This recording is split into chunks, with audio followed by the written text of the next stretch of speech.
Welcome to Kaveri Law Media. Today we are going to inquire about malpractice of doctors in India. Our principal advocate Sri Kaveri Srinivasrao will share his views and wisdom. It is a very good question, Krishna, that you asked about the legal and medical malpractice in India.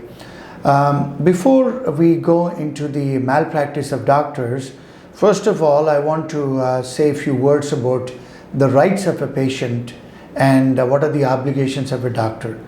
During this COVID times in all over the world, there was a lot of burden on the doctors, and the patients have certain rights in India. There is a charter of patient rights as conferred by the Ministry of Health in India, and there are certain obligations for a doctor. And if the doctor doesn't perform his obligation as per the law, and if he commits a malpractice, what is the meaning of a malpractice actually? A malpractice means there are certain guidelines for a medical doctor or for a lawyer or for a chartered accountant, and there are certain guidelines stipulated by the medical council and medical associations. If the doctor is not complying with certain obligations as a duty, if he breaches and if he does any ineffective service to the patients, and thereby his ineffective service to the patient causing any injury to the patients, that amounts to malpractice. That means there is a reasonable standard for every doctor to have certain standards of care. That is a word which is used in the law. And if they don't follow the standard of care, and if they fall below the standard of care, then that constitutes to medical malpractice. The beauty in India is the Consumer Act. There are a lot of decisions by the Consumer Forum and by the Supreme Court and the High Courts that the doctor is liable under the Consumer Forum Act. That means if a doctor gives a bad medical advice, or if his treatment is bad, or if he has performed an operation, if he has left some scissors or any cotton in somebody's body when he's performing operation, so this amounts to below standard of care. And if he does anything, and if the patient sustains any injury, if he gets a new diseases, or if he dies with the malpractice of doctors, they are liable. They are liable under the IPC, which is a criminal offense. This is called criminal negligence. And they're also liable under the Consumer Forum Act. And there are a lot of cases have been decided by the state consumer forums and the national consumer forums, stating that doctors are liable for their below standard of care. So what is the remedy available for the patients? They could go to the consumer forum. They can file a criminal complaint in the police station for the criminal negligence. Let's say if some patient dies during the performance of operation, and if the doctor is negligent in performing certain, not complying with certain protocol, because I'll give you a small example. When you're doing a surgery, you need to have an anesthesiologist in the operation theater, and there are a certain number of nurses, qualified nurses assisting the doctor, and the doctor has to be a surgeon qualified in that particular area. If somebody is doing a surgery of leg, then it should be an orthopedic surgeon. If somebody is doing a heart surgery, there should be a cardiologist, and there should be a general physician and an anesthesiologist and nurses, qualified nurses who are experts in surgery rooms, because there is a specialization in medicine. So if some of them are missing, and if the hospital is not sterilizing things, and if they are not following certain protocol, and if they perform operation and somebody dies on the operation theater, the patient's family has a right to file a criminal complaint as against the doctors. So it's a criminal offense. It amounts to murder as well. And two, if the person is dead, the patient is dead, the patient's family can approach Consumer Forum for compensation. This is under the tort law, and under the medical council laws, and in the medical association, and under the Ministry of Health, there are certain guidelines. They are required to follow certain guidelines, and if they don't follow any of those laws, that amounts to medical malpractice. So the doctors are liable. And it's because India is a developing country, and the doctors are required to display who are the surgeons who are performing the surgery, and they have to take a consent from the patient. This is also called a consent form. They have to get an express and implied consent, and their doctors have to disclose to the patient as what specialized, which specialty doctor is coming and performing surgery, name of the doctor, qualifications, and how much it costs for the patient's family.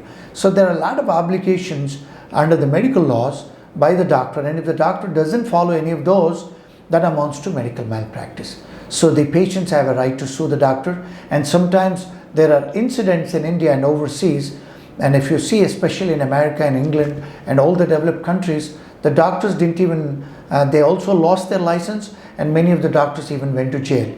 If you see the example of the famous dancer Michael Jackson, his doctor gave him medication, and the Michael Jackson died, and the Michael Jackson's doctor, they sent him to jail. So there are a lot of famous cases in the world. The doctors became liable, they were sent to jail, and their license has also been suspended, and they also been penalized heavily for damages. So it's a very serious thing, medical malpractice. The doctors have to be careful, and the patients have to know their rights. And if any of the viewers have any problems of such problems, you can get in touch with any lawyers who are very experienced in medical malpractice. This is a specialized area, and in consumer forums, there are a lot of lawyers who practice in consumer forums, and you can also contact competent lawyers in the society so they could help you guys. And we also help, we also give some free legal advices. If anybody has any problem with any doctors in terms of even billing, or in terms of even diagnosis and other things, please get in touch. We also help clients in giving free legal advice. And this video is not intended to solicit business, but it is just to give free legal opinion and views and share the wisdom. Thank you. Can you please share the malpractice of advocates in India? Okay. It's a good question, Krishna, and the legal malpractice of advocates is a very big topic, I guess, in any country. The legal malpractice means there is a standard of care.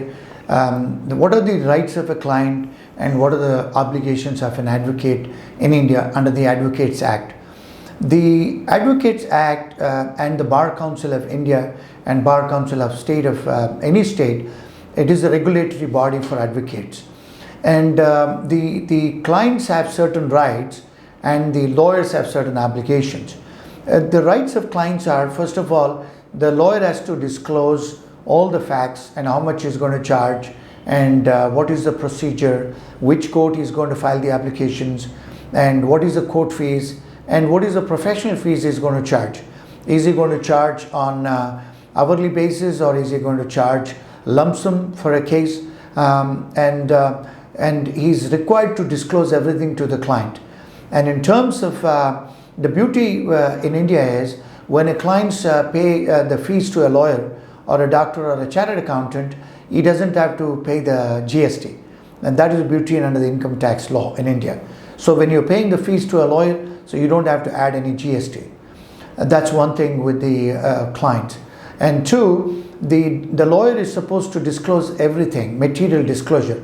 And he has to give the rough idea of the court costs and other incidental expenses and the professional fees. Most of the times there is no retainer agreement in India, but in the Western world there is a retainer agreement. What is the meaning of retainer agreement? There's an agreement between the lawyer and the client. Big law firms in India, they have an agreement called legal services agreement or a retainer agreement.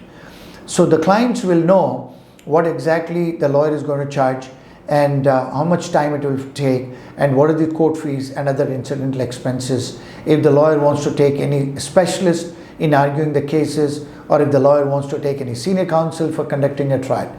Most of the times I get to hear in India that most of the times when the advocates take cases, because they do a lot of cases, they run around here and there, most of the time the lawyers in India, they don't have time to attend different types of court simultaneously. So they take adjournments. So when they take adjournments, they have to disclose it to the clients that it has to be a reasonable excuse, and two, they have to prepare the clients for the trials, and three, the rights of a client is the right of a client is the client has every right to know the proceedings, what's happening in the court, why there is an adjournment. Is it your lawyer has taken an adjournment, or the other side lawyer has taken an adjournment, or the judge didn't have time? So that's one thing. And most of the times I get to hear in India that the lawyers are so busy that they don't answer the phone calls, but you have a right to contact your lawyer. The lawyer is obligated to respond to your phone call and disclose you what are the stages of the proceedings. And the other thing about the obligation of a lawyer, if a client thinks that he's not performing his duty, and I normally get clients coming and complaining that the advocates have they're speaking with the opposing counsel in the courtrooms or outside. That is not against the law, because lawyers have to respect the colleagues, and they work on different cases, so they have a right to speak to the opposing counsel, and they sometimes have a cup of tea, they talk, because they are practicing law, they are colleagues in the court, so it's okay.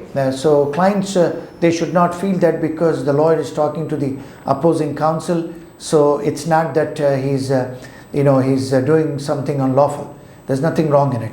But the client has every right to know that why the case is getting postponed, and the client has every right to know when is the next court of appearance, and the client has every right to ask the lawyer to expeditiously dispose of the cases.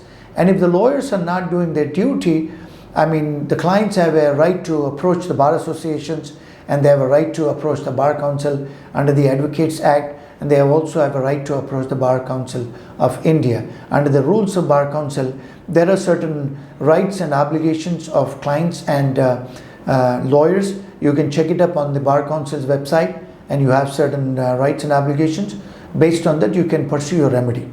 And sometimes the lawyers can be penalized, and sometimes they can be sued.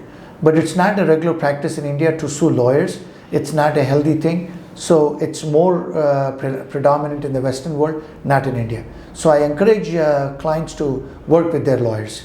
And I guess this will give you some idea for the clients. Thank you for sharing your views, sir. If you like the video, please share, like and subscribe.